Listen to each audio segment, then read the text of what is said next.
Happy New Year, mga kapatid!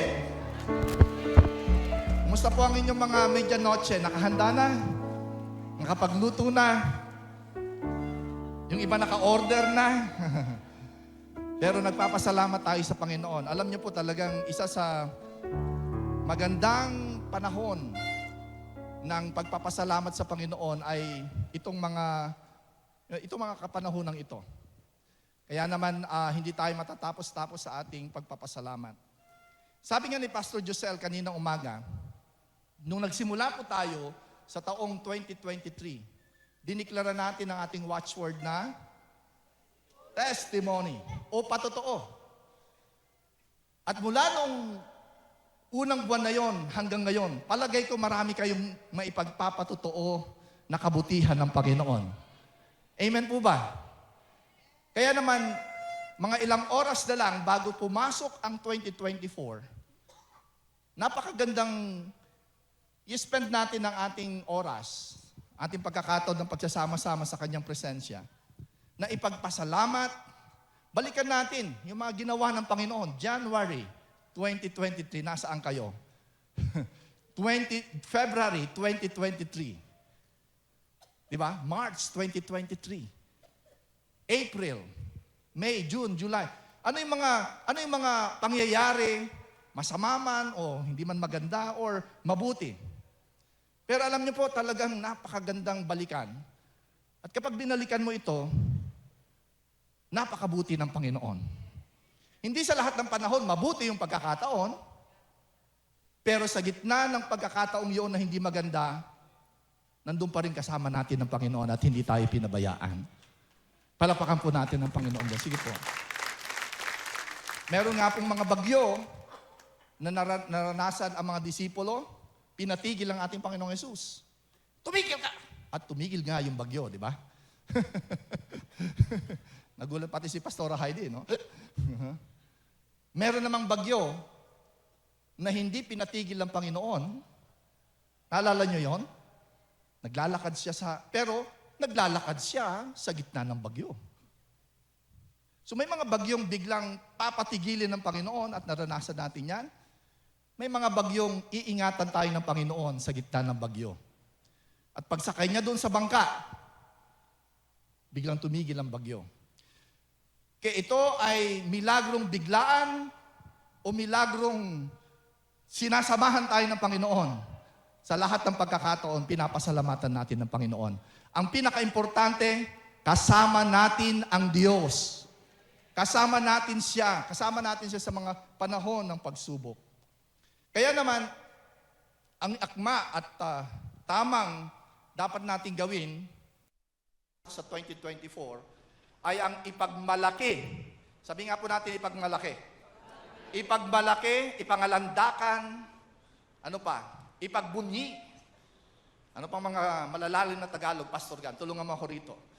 Ibandera ang mabubuting gawa ng Diyos sa buhay po natin. Can you say amen? Minsan mayroon tayong tendency na mas tignan ang negatibo. Bunga po yan ng fallen nature natin, yung ating pagiging makasalanan. Mas nagbe-vent tayo sa negative. Pero ikaw ay nakakilala sa Panginoon, mas magandang bilangin mo ang pagpapala. Count your blessing, name them one by one. Di ba? Parang imnaryo yun, ano? Sister Baby. And you will realize how God is good. Di ba? Bilangin natin ang mga pagpapala ng Panginoon. Alam nyo, ang akma na pag-aaralan natin mula sa pagmamalaki sa gawa ng Panginoon, dito po sa Psalms chapter 34. Psalms 34 verse 1 to 3. Ang sabi rito, pupurihin ko ang Panginoon sa ilang oras o madalang na oras. Ganun po ba ang sabi roon? Hindi. Ang sabi roon ay ano? Lahat. Sabi nga po natin, lahat ng oras. Oras ng pigati, oras ng dalamhati, oras ng kasiyahan, oras ng kagalakan. Anong gagawin po natin? Pupurihin natin ang Panginoon sa lahat ng oras. Ang aking bibig ay hindi titigil sa ano? Sa pagpupuri sa Kanya. Yun po dapat ang maging attitude natin. Ang emosyon natin minsan ay gusto tayong palungkutin, gusto tayong patahimikin. Pero dapat ususan mo ang iyong emosyon at sabihin mo, pupurihin natin ang Panginoon. Ikaw, bibig, huwag kang tumigil sa pagpupuri sa Kanya. Verse 2, ipagmamalaki ko ang gawa ng Panginoon. Hallelujah! Kailan yung huling panahon na ipinagmalaki mo ang gawain ng Panginoon?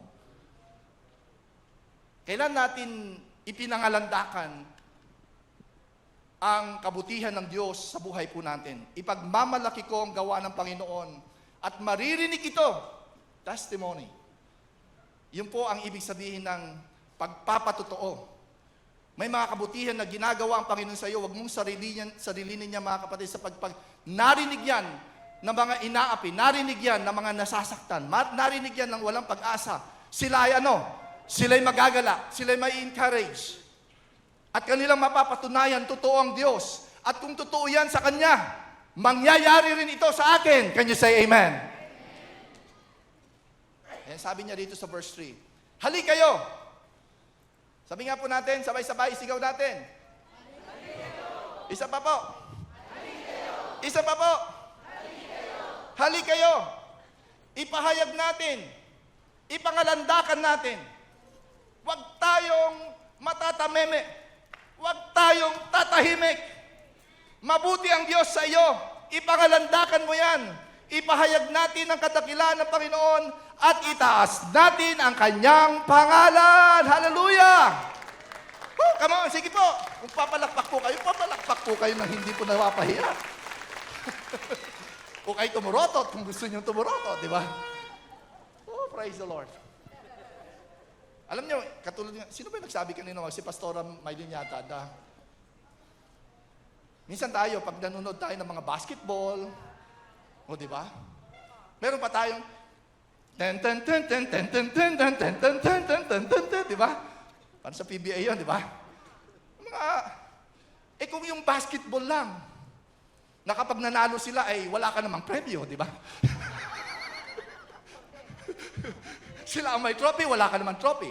Napagod ka sa kasisigaw, magbabayad ka pa ng ticket, tuwang-tuwa ka na doon. Ang kabutihan ng Diyos, libre at laging sariwa.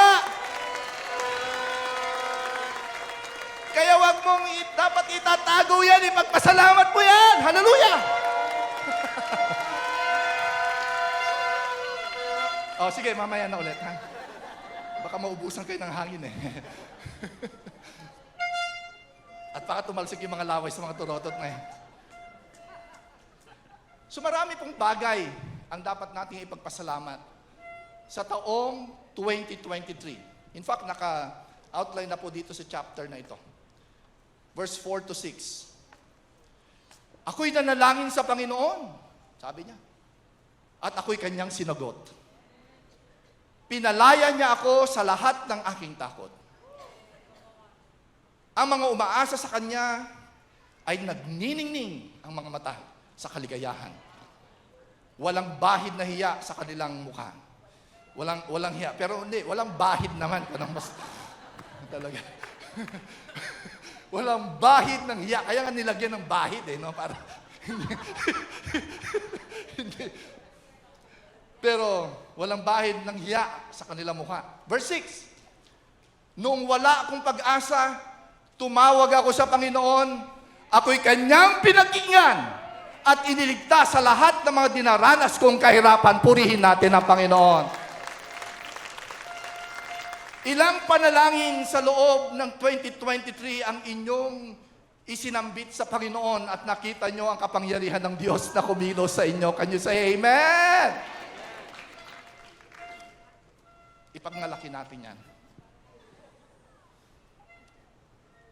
Sa panahon ng kalungkutan, sa panahon ng takot, sa panahon ng kahirapan, naging tapat ang Panginoon. Nung tayo ay nanalangin, mga hikbi, mga kalalanin na Tagalog, mga pasanin, mga damdamin na hindi man ito sinasabi at sinasambit ng iyong bibig, pero dala-dala ng iyong puso. At ipinapanalangin mo itong mag-isa at sikreto. Dahil ayaw mo namang ipakita sa tao. Ngunit salamat sa Panginoon. Siya'y naroroon at sinagot ang iyong panalangin. At patuloy niyang sasagutin. By the way, hindi pa tapos ang Panginoon. Kung may mga panalangin pa kayo na inyong hinihintay, maghintay kayo sapagkat hindi nalilate ang Panginoon, nasa tamang panahon ang kanyang pagbibigay. Can you say amen? John chapter 16 verse 24. Sabi ng ating Panginoong Hesus sa kanyang mga disciples, hanggang ngayon wala pa kayong hinihingi sa Kanya. Sa aking pangalan, sa Ama, sa pamagitan ng aking pangalan. Anong pangako ng Panginoon? Humingi kayo. Mga kapatid, nandiyan po ba kayo? Naniniwala po kayo na ito'y salita ng ating Panginoong Hesus? Humingi kayo. At ano? Makakatanggap kayo. Para ano? Malubos ang inyong kagalakan. Yan ang pangako ng Panginoon. He wants you to enjoy your life. Enjoy it to the fullest. Experience joy. Huwag kayong mag-guilty kapag kayo ay pinapasaya ng Panginoon sapagkat yan ang kalooban ng Panginoon para sa inyo. Ang kagalakan ng Panginoon para sa atin. Matthew chapter 7 verse 7 to 8. Humingi kayo at kayo'y bibigyan. Humanap kayo at kayo'y makakatagpo. Kumatok kayo at kayo'y pagbubuksan. Sapagkat ang bawat humihingi ka na ba? Nahihiya ako, pastor. Baka naman hindi ako sagutin. Abay, humingi ka. Kaya ka pala hindi ka nakakatanggap. Humingi ka, kapatid. Di ba? Ang bawat humingi ay tatanggap. Ang bawat humahanap ay ano? Makakatagpo. At ang bawat kumakatok ay ano? Pagbubuksan. Subukan niyo ang Diyos. Can you say amen? Sino po rito ang nananalangin na magkakaroon siya ng kanyang sariling bahay ngayong taong 2024? Hallelujah! Abay, humingi po tayo, sabi ng Panginoon Panginoon, salamat po sa ibibigay niyong bahay sa inyong anak ngayong taong 2024. In Jesus' name! O yan. Humingi. Wala namang ibang sinabi ang Panginoon. Sige, ano tawag dito? Pakakahirap ka dyan. Hindi kita bibigyan. Hanapin mo ng hanapin. Wala ka mahahanap. Hindi Yun ang ipinangako ng Panginoon. Hanapin nyo, makakatagpo kayo. Manalangin kayo, sasagutin kayo. Kumatok kayo sa pintuan at kayo pagbubuksan.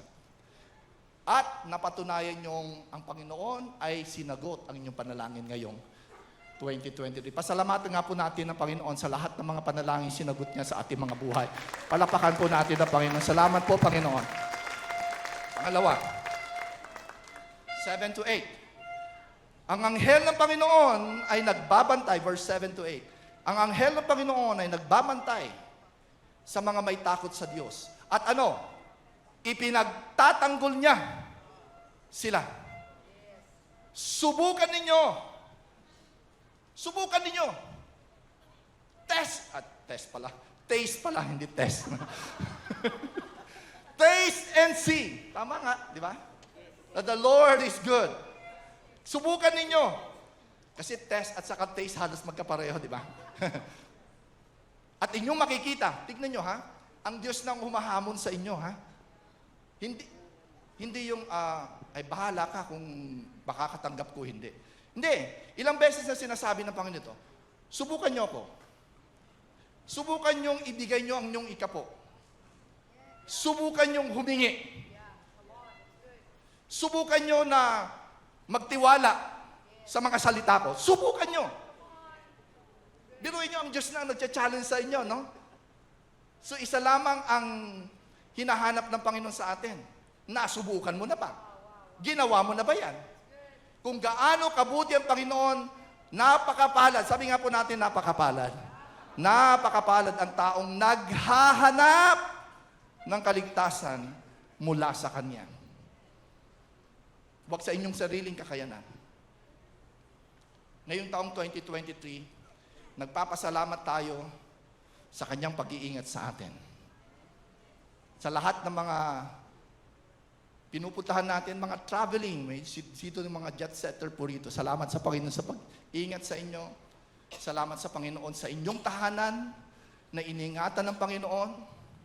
Purihin ang Diyos. Sa gitna ng minsan parang, nakakatakot ang paligid natin, nanonood tayo ng balita, ang dami mga masasamang nangyayari. Kaya medyo iwas-iwasan nga muna natin manood ng media nights o mga bad news. Di ba? At subukan nating ideklara ang salita ng Panginoon. Ang anghel ng Diyos ay pumapalibot sa aking tahanan.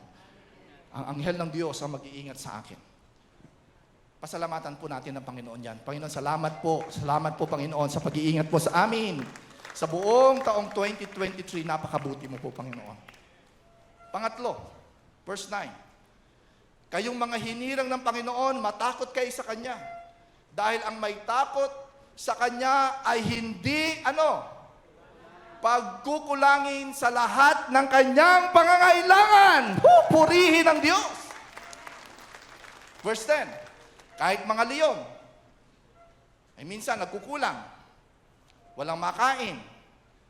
Magugutom sila. Ngunit, hindi kailanman pagkukulangin ng mabubuting bagay. Sabi nga po natin, mabubuting bagay. Ang mga nagtitiwala sa Panginoon. Can you say amen? Who can testify the goodness of the Lord over the provisions at ang Kanyang patuloy na pagpuprovide sa atin? May mga panahong walang tayong maipang grocery. Maya-maya, mayroon tayong pagkain. Saan lang galing? Hindi ko alam, basta dumating na lang di ba? Naghahanap ka ng trabaho, biglang dumating yung trabaho, purihin ng Panginoon. Nananalangin ka ng bonus. Dumating ang bonus, doble pa. Praise the Lord. Hallelujah. Ideklara nga po natin, double bonus in Jesus' name. Sabi nga ni Pastor Robert, payaman ng payaman ang sino mang na kay Kristo Jesus. Pastor Bert, nanonood ka ba? Okay. Happy New Year. Okay? Mga awit, chapter 23, alam niyo po ito. Si Yahweh ang aking pastol, hindi ako magkukulang. Hindi tayo pinagkulang ng Panginoon ngayong 2023. Pasalamatan nga po natin ang Panginoon niya. Panginoon, salamat po. Hindi niyo kami pinagkulang. Hindi niyo po kami ginutom. Hindi mo kami pinabayaan. Salamat, Panginoon. Tumaba nga po kami, Panginoon. Kinakailangang iwasan nga namin ang aming fund. Minsan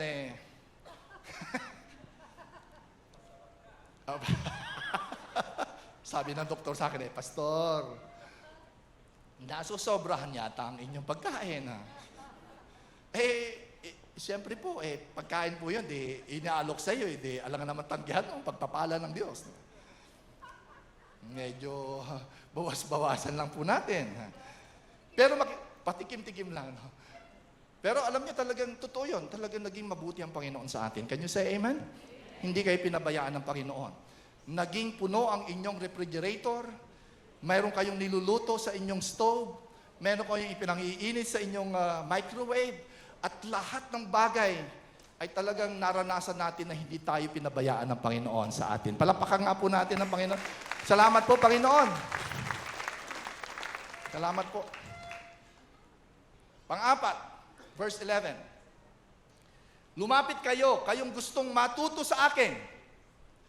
Pakinggan ninyo ako at tuturuan ko kayo ng pagkatakot sa Panginoon.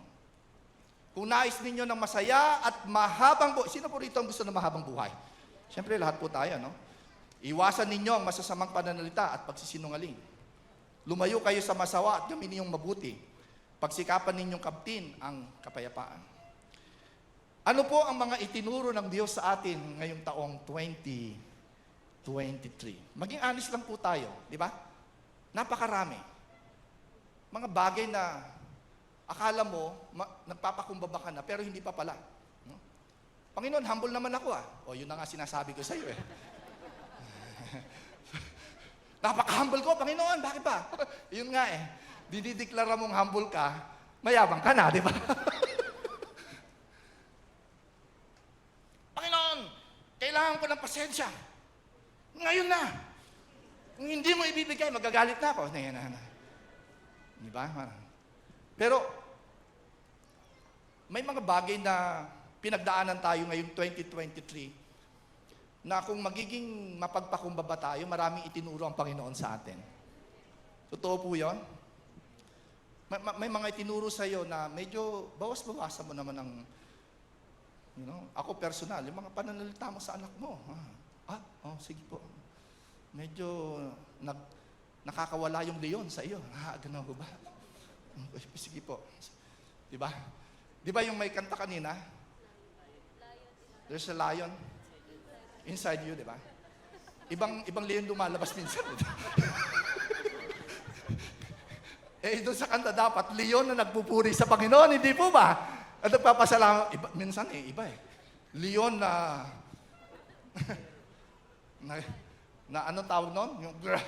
Yung mga anak mo sa bahay, parang, yan na, yung leon na. Ang sabi rito, iwasan ang masasamang pananalita. Hindi po ba, mga kapatid? Tayo po ba'y honest, mga kapatid, di ba? Hindi lang mga blessing ang ating pinagpapasalamat, pati yung mga masasakit na turo ng Panginoong Yesus, minsan dapat ating tignan din, di ba? And you know what? Ang sabi nga rito sa Kawikaan chapter 4 verse 20-23, anak, pakinggan mong mabuti ang itinuturo ko sa iyo. Huwag mo itong kalilimutan, kundi ingatan mo ito sa iyong puso. May mga itinuturo ang Panginoong Yesus sa atin at ang salita ng Diyos sa atin na huwag po nating pababayaan. Sapagkat verse 22, ano pong mangyayari? Magbibigay ito ng malusog na, nandiyan ba yung verse ko?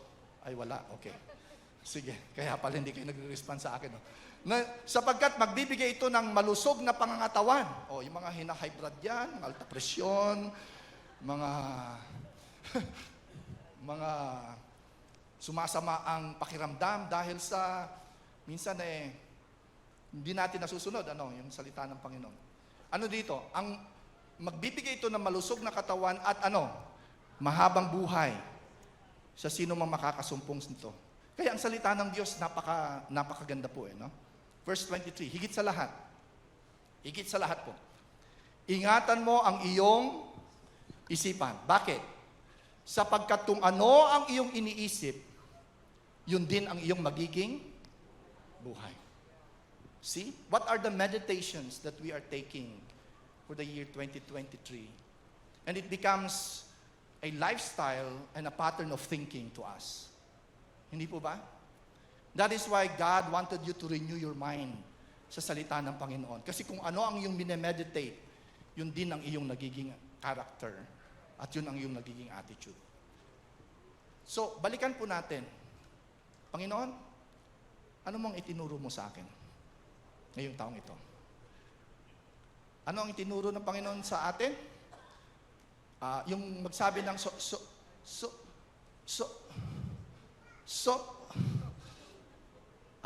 anong salita yan? Sorry na. Diba? Mas madali po natin sabihin ngayon, hallelujah, sorry. Sabi nga po natin? Ayan. Patawad po, tao lang. Ayan. 5. At ako po'y patapos na. Verse 15-16. Iniingatan ng Panginoon ang mga matuwid at pinakikinggan niya ang kanilang mga karaingan. Ngunit kinakalaban ng Panginoon ang mga gumagawa ng masama. At sila'y nililipol hanggat sa hindi sila maalala ng mga tao sa mundo. Ang mga anak ng Diyos ay binibigyan ng katagumpayan ng Panginoon. Kaya naman dapat po nating tandaan, kung mayroon mang kumakalaban sa inyo, mag-release kayo ng blessing sa kanila. Alam niyo kung bakit? Ano sabi ng Panginoon? Kapag ikaw ay pinipersecute, i-bless mo sila. Pag ikaw ay pinipersecute, ipanalangin mo sila. Alam niyo po kung bakit? Sapagkat, pag naghatol ang Panginoon sa kanila, pati kayo maaawa. Huwag niyo pong isipin yung iyong sariling karapatan, kundi ang Diyos ay naging mabuti sa inyo at bumabagsak ang judgment sa kanila kung gumagawa sila ng masama sa inyo. Kaya ipag-pray nyo sila. Can you say amen? Alam nyo kung bakit? Ikaw ay anointed ng Panginoon. And the Bible says, touch not my anointed one. Can you say amen? Sige po, ipagpasalamat po natin ang Panginoon yan. Huwag kang gumawa ng paghihigante. Amen. Ang lakas ng amen na. Sige po. Amen. Sige, isa pa po. Huwag po tayong maghigante. Bakit po? Dahil ang Diyos ang maghihigante para sa iyo. At pag naghigante ang Panginoon, sabi nga ni Pastor Jusel kanina, ang Diyos ay Diyos ng makatarungan at ibibigay niya ang katarungan sa inyo. At kapag ang Diyos ang nagbigay ng katarungan, walang tao ang makakahadlang niyan. At ikaw ay kanyang ipopromote at puprotektahan. Palapakan po natin ang Panginoon.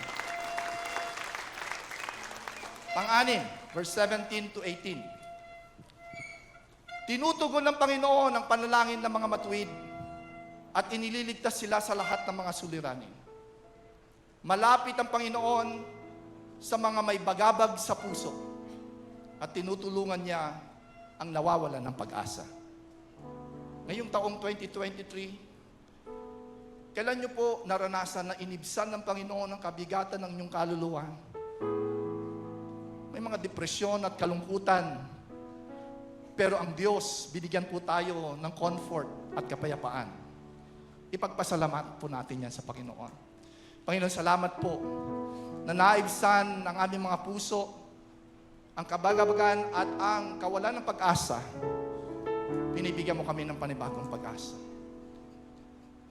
At pang-pito at panghuli, verse 21 to 22. Marami, as in marami, no? Marami ang paghihirap ng mga matuwid. Ngunit, sabi nga po natin, ngunit, yan ang napakamakapangyarihang pasubali. Ngunit, inililigtas sila ng Panginoon sa lahat ng mga ito. Hallelujah! Purihin ng Panginoon. Sila iniingatan ng Panginoon. At kahit isang buto nila hindi mababali, ang masamang tao ay papatayin ng kanyang kasamaan at silang nagagalit sa taong matuwid ay mapaparusahan. Ngunit ililigtas ng Panginoon ang kanyang mga lingkod at hindi niya parurusahan isa man sa mga naghahanap ng kaligtasan sa Kanya.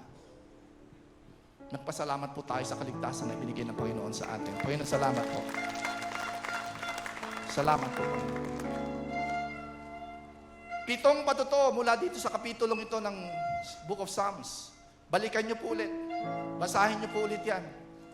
At bago po magwakas ang 2023, ipagdiwang natin, ipagpatutuo natin, at gawin natin itong bangtayog. Ito po ang gusto ko pong ipangwakas. I'm closing this one. Meron po sa Joshua chapter 4 verse 1 to I like what Pastor Giselle mentioned this morning. That your testimony is a story for the next generation. Patotoo para sa iyong susunod na henerasyon. Sa Joshua chapter 4 verse 1, nasabi doon, nang makatawid sa ilog Jordan ang buong sambayan, sinabi ni Yahweh kay Josue, pumili ka ng 12 lalaki isa sa bawat lipi. Pakuhanin mo sila ng tigi-isang bato sa gitna. Sabi niyo nga po, sa gitna. Isa pa po. Sa gitna ng, hindi po sa tabi, hindi sa taas, sa gitna. Sa gitna ng umaagos na Jordan. Sa mismong kinatatayuan ng mga pari. Ipadala mo ang mga batong ito at ilagay sa pagkakampuhan ninyo ngayong gabi. Tinawag ka ni Jose, ang 12 lalaking pinili niya, at sinabi niya sa kanila, mauna kayo sa kabanantipan ni Yahweh. Pagdating ninyo sa gitna, sabi nga po natin, sa gitna ng ilog Jordan, kumuha kayo ng tigi-isang bato. Pasanin ninyo ang mga ito, isa para sa bawat lipi ng Israel. Ang mga batong ito ang magpapaalala sa bayang Israel sa mga ginawa ni Yahweh. Kung sa panahong darating, ay itanong sa inyo ng inyong mga anak, ng inyong mga apo, at ng inyong mga kaapo-apuhan, anong kahulugan ng batong yan? Sabihin nyo, tumigil ang pag-agos ng ilog Jordan nang itawid ang kabanantipan ni Yahweh. At ang batong ito ang magpapaalala sa Israel ng mga pangyayari sa habang panahon. Bakit po sa gitna? Ibig sabihin po, kumuha ka ng bato o bantayog mula sa gitna ng iyong karanasan.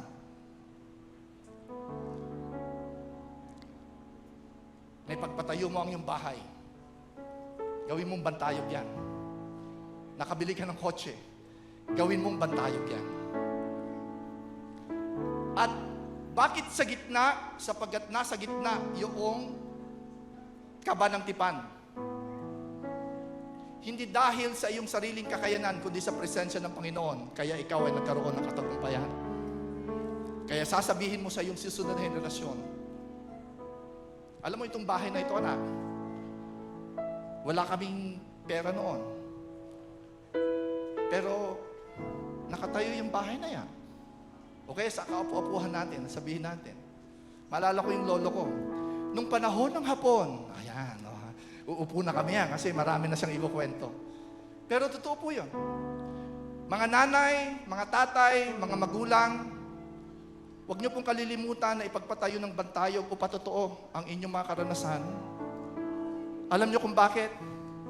Yan po ay magpapatuloy na ligasiya sa inyo para sa inyong susunod na henerasyon. Ang inyong mga anak, huwag niyo po silang pababayaan na hindi umattend sa church o kaya ay hindi umattend sa Sunday school,